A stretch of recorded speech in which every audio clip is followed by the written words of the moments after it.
Hey everyone, a couple days ago I started something new. I'm going to be sharing a video of me reading whatever book I chose for the day to do for personal development. This way I'm held accountable because, like I said, if you've been following me, you know that I have ADD and it's really hard for me to sit down and just stay focused for even 10 minutes of reading. Not because it's not beneficial or that I don't see the benefits of personal development, but it's just hard to focus.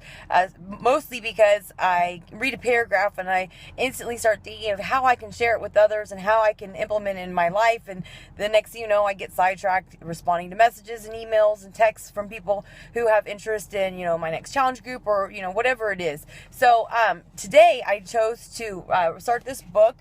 It's called Relentless, and if you know me, you know that my team with Team Beachbody is named Team Relentless because that's what I am. Arnold and Christina Delgado, that's how they started referring to me as, and I started realizing that they're right. I am relentless, and I started off with a kind of a crappy life, being adopted, and maybe you know this about me, maybe you don't, but I was adopted and came over to the United States when I was 9.5 months old. I weighed barely 15 pounds. I couldn't even sit up. In fact, I have a bald spot on the back of my head because I was just left laying there as an infant. And 2.5 months later, I was walking. I started talking right away. I have always become very acclimated in a short period of time when it comes to change, and been on my own since I was 15. I grew up in an abusive household, and there was things about me that I just thought, I always felt bad for myself, and I always felt like I was a victim. I never realized that I was strong. I always just thought that my strength was because I had no other choice. But now I'm realizing that anything I've ever wanted, I've pushed really hard for, and I'm realizing that this is something we all were born with the ability to do. And this book that I started reading really solidifies this, and I think that life and unforeseen circumstances and, just having that attitude like I did, that why me? Why is this happening to me? And I felt bad for myself instead of looking at how strong I was. So this author, his name is Tim S. Grover. He actually was the trainer behind Kobe Bryant and Michael Jordan. And I'm not into sports. I did not grow up in a household that had anything to do with the sports, but this is just amazing what I've read so far. And honestly, it took me 30 minutes to read the first 8 pages. I got sidetracked thinking about things and what I was going to say to share with you. But I wanted to share with you a few minutes of the reading in the beginning. It says, this is just the foreword,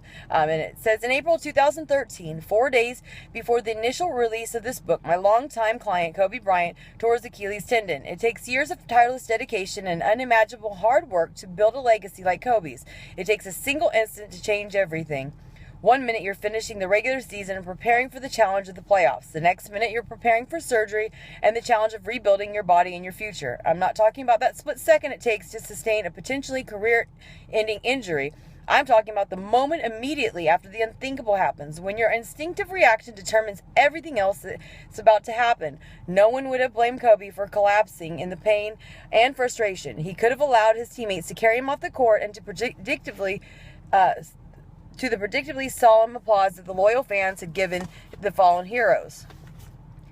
Instead, he went to the free throw line to finish his work. To me, the only question was whether he'd make one shot or two. He made them both. Then he walked to the locker room. That is relentless. For Kobe, there was no time to think or plan or decide. No time to wait for instructions or hesitate.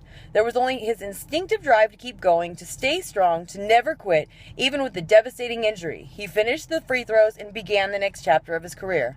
The word relentless is used in sports to describe the most intense competitors and achievers imaginable, those who stop at nothing to get to the end result. In sports, being relentless is measurable by victories and trophies and championships and rings. In real life, being relentless is a state of mind that can give you the strength to achieve, to survive, to overcome, to be strong when others are not. It means craving the end result so intensely that the work becomes irrelevant, not just in sports, but in everything you do. The ability to be relentless is in all of us. In the weeks and months after this book was published, I was blown away by the emails and letters, social media messages from people who identified with this mental toughness and steely focus of those who never give up. Never say enough, never stop until the end is at hand. Good, great, unstoppable.